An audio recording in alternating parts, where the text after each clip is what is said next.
প্রিয় দর্শক আসসালামু আলাইকুম। কাছে কিংবা দূরে যেখান থেকে আমার আজকের ভিডিওটি দেখছেন, আশা করছি আপনারা সবাই বেশ ভালোই আছেন। সবাইকে শুভেচ্ছা জানাচ্ছি নতুন একটি এপিসোডে। আজ আপনাদের সাথে শেয়ার করব গ্রাম বাংলার জনপ্রিয় একটি পিঠার রেসিপি, অথবা পাঁপড়ও বলতে পারেন, সাবুদানার পিঠা বা পাঁপড়। এটা কিন্তু যে কেউ খুব সহজে তৈরি করতে পারেন, এর জন্য তাকে কোনো পাকা রাঁধুনি হতে হবে না। আর এই পিঠা সংরক্ষণ করতে পারেন সারা বছর জুড়ে। অতিথি আপ্যায়নে এর কোনো জুড়ি নেই। ভিডিওটি শুরু করার আগে বলে নিচ্ছি, যদি ভিডিওটি ভালো লাগে অবশ্যই ভিডিওটিতে একটি লাইক দিবেন, আর আমার চ্যানেলটি সাবস্ক্রাইব করে আমার এই ছোট্ট চ্যানেলটির পাশেই থাকবেন। পিঠাটি তৈরি করার জন্য প্রথমে আমি এখানে কিছু ফুড কালার ব্যবহার করেছি। এটা কিন্তু অপশনাল, ফুড কালার ছাড়াও এই পিঠাটি তৈরি করা যাবে। আমি ফুড কালারের ভিতরে কিছুটা লবণ দিয়ে নিচ্ছি। এরপর এর ভিতরে পানি দিয়ে মিক্স করে একটি সিরাপের মতো তৈরি করব। এখানে বিভিন্ন ধরনের কালার ব্যবহার করেছি।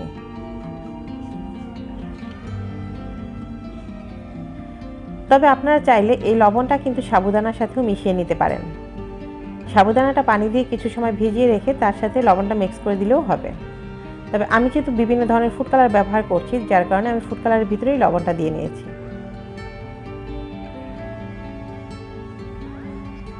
এরপর এখানে নিয়েছি আমি সাবুদানা, মেজারমেন্ট কাপের 2 কাপ পরিমাণ সাবুদানা আমি নিয়েছি। আপনার যে যতটুকু পিঠা তৈরি করতে চান ততটুকু সাবুদানা নিয়ে নেবেন। এরপর আমি একটি বড় পাত্রে সাবুদানাগুলো ঢেলে দিয়েছি। সাবুদানাটাকে আমি একটু পানি দিয়ে মেখে নেব। যেহেতু আমি রঙের সাথে লবণ ব্যবহার করেছি, যার কারণে এখানে আমি আর এক্সট্রা করে লবণ ব্যবহার করছি না। তবে আপনারা যদি শুধুমাত্র হোয়াইট তৈরি করতে চান, সেক্ষেত্রে কিন্তু এই সাবুদানার ভিতরে অবশ্যই লবণটা ব্যবহার করে নেবেন। আমি এখানে 5 ধরনের কালার ব্যবহার করেছি। আপনারা আপনাদের ইচ্ছে অনুযায়ী যে কোনো কালারই ব্যবহার করতে পারেন। পিঠাগুলো তৈরি করার জন্য আমি এখানে নিয়েছি কাঁঠাল পাতা। কাঁঠাল পাতাটা কিন্তু অ্যাভেলেবেল সব জায়গাতেই পাওয়া যায় কম বেশি। তারপরও যদি আপনাদের হাতের কাছে না থাকে, সেক্ষেত্রে আপনারা স্টিলের যে ছোট ছোট পিস থাকে, একদম সমান সমতল নিচটা, ঠিক সেরকম কিছু পিস নিয়ে তার ভিতরেও একটু হালকা তেল ব্রাশ করে এই পিঠাটা তৈরি করতে পারবেন। তো আমি আজকে কাঁঠাল পাতাতেই তৈরি করছি। প্রথমে আমি কিছুটা সাবুদানা নিয়ে নিয়েছি। দেখতে পাচ্ছেন এই অবস্থায় কিন্তু সাবুদানাটা একদম ঝুরঝুরে। তবে এটা তৈরি করতে হলে এর ভিতরে কিন্তু একটু পানি অ্যাড করতে হবে। আর আমি যেহেতু এখানে ফুড কালার ব্যবহার করছি, আর সেখান থেকে আমি পানিটা নিচ্ছি। যদি আপনার এই ফুড কালারের পানিতে কাভার না করে, সেক্ষেত্রে আপনি একটু নর্মাল পানি নিয়ে এটাকে কাভার করে দিবেন। আর এটা যখন আপনি সেট করবেন, তখন কিন্তু একদম এমনভাবে করবেন যেন সিঙ্গেল পিস থাকে, মানে প্রতিটা জায়গায় একটা একটা সাবুদানা থাকে। যদি খুব বেশি মোটা করে দেন, সেক্ষেত্রে কিন্তু এটা ভাজতে গেলে ফুলে উঠবে না, একদম এভাবেই ছোট হয়ে এবং চুপসে থাকবে। তো এটা কিন্তু সিঙ্গেল পিস করে দিবেন, অবশ্যই এটা মনে রাখবেন। আর একটার গায়ে যেন আরেকটা লেগে থাকে, সেটা একটু লক্ষ্য রাখবেন। তৈরি করা কিন্তু একদম সহজ।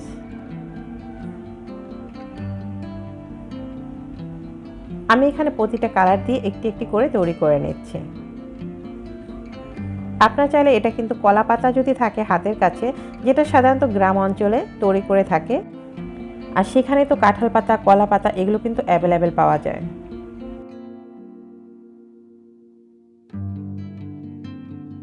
এভাবেই কিন্তু আমি সবগুলো পিঠা তৈরি করে নেব। দেখতে পাচ্ছেন আমি এখানে 5 ধরনের 5টা কালার তৈরি করে আপনাদেরকে দেখিয়ে দিচ্ছি। আর এর উপরে কিন্তু আপনি বিভিন্ন ধরনের কালার একত্রে অ্যাড করেও তৈরি করতে পারেন। আমি যদিও এখানে আপনাদের সিঙ্গেলভাবে তৈরি করে দেখিয়ে দিচ্ছি। আপনি চাইলে এর ভিতরে বিভিন্ন ধরনের রং মিশিয়ে বা সাবুদানার মধ্যে কিছুটা রং মিক্স করে তারপর অন্য কালারগুলো এর সাথে অ্যাডজাস্ট করে দিতে পারেন।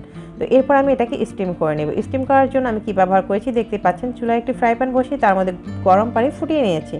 পানিটা একদম টকবকে থাকতে হবে যেন ভাপ ওঠে। এরপর তার উপরে স্টিলের একটি ছাঁকনি বসিয়ে দিয়েছি। আপনাদের হাতের কাছে যদি এটা না থাকে, স্টিলের এই ধরনের ছাঁকনি না থাকলে আপনারা এর মুখে একটা কিছু বেঁধে নেবেন, যেটা দিয়ে উপরে বাষ্পটা উঠতে পারবে, ভাপ ঠিক সেরকম একটা কিছু দিলেই হবে। এটা কিন্তু ভাপ দিতে বেশি একটা সময় লাগে না, জাস্ট 30 সেকেন্ডের মতো এই প্রতিটা পিঠা ভাপ দিতে সময় লাগে। এরপর আস্তে আস্তে তুলে নিচ্ছি। আর এই অবস্থায় কিন্তু পাতা থেকে পিঠাগুলো তোলা যাবে না। এখন পিঠাটা পাতার গায়ে একদম লেগে আছে, এভাবেই কিন্তু আমি পাতার সাথে এই পিঠাগুলো শুকোতে দিব। এটা একদিন রোদে শুকালেই কিন্তু এটা শুকিয়ে একদম ঝরঝরে হয়ে যাবে। এরপর আপনাদেরকে শুকানোর পরে পিঠাটা কেমন হচ্ছে সেটাও আমি আপনাদেরকে দেখিয়ে দিব।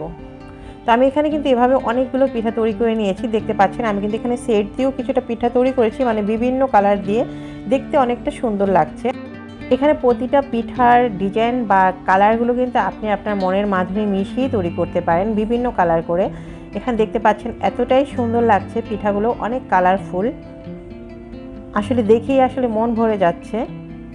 তো এরপর পিঠাগুলো আমি ভেজে দেখাচ্ছি যে ভাজার পরে পিঠাগুলো কেমন হয় আর কতটা ফুলে ওঠে। এই যে দেখতে পাচ্ছেন পিঠাগুলো ঠিক কতটা ফুলে ওঠে আর একদম পাপড়ের মতো, খেতেও কিন্তু ঠিক ততটাই মজার। আপনি চাইলে এর সাথে একটু চিনি অ্যাড করেও খেতে পারেন অথবা যেরকম আছে সেভাবেও খেতে পারেন। আর এটা কিন্তু আপনি সারা বছর জুড়ে সংরক্ষণ করতে পারবেন। ঠিক এখন শুকানোর পরে পিঠাগুলো এভাবে আপনি যে কোনো একটা এয়ারটাইট কন্টেনারে রেখে সংরক্ষণ করতে পারেন সারা বছর ধরে নর্মাল টেম্পারেচারে। তো ভিউয়ার্স, আমার আজকের রেসিপিটি কেমন লাগলো সেটা কিন্তু অবশ্যই কমেন্ট বক্সে জানাতে ভুল করবেন না। ভিডিওটি যদি আপনাদের একটু ভালো লেগে থাকে অবশ্যই ভিডিওটিতে একটি লাইক করে যাবেন আর আমার চ্যানেলটি সাবস্ক্রাইব করে পাশে থাকা বেল বাটনটি অন করে দিবেন। এই যে দেখতে পাচ্ছেন আমি কিন্তু এখানে কিছু পিঠা ভেজে নিয়েছি, আপনাদেরকে একটা পিঠা ভেঙে দেখাচ্ছি। হাতে নিলেই মনে হচ্ছে ভেঙে যাচ্ছে, একদম কুরকুরে আর খেতে এত মজার যা আপনি বাসায় তৈরি করলেই বুঝতে পারবেন। আজ তাহলে এ পর্যন্তই, সবাই ভালো থাকবেন, সুস্থ থাকবেন, আল্লাহ হাফেজ।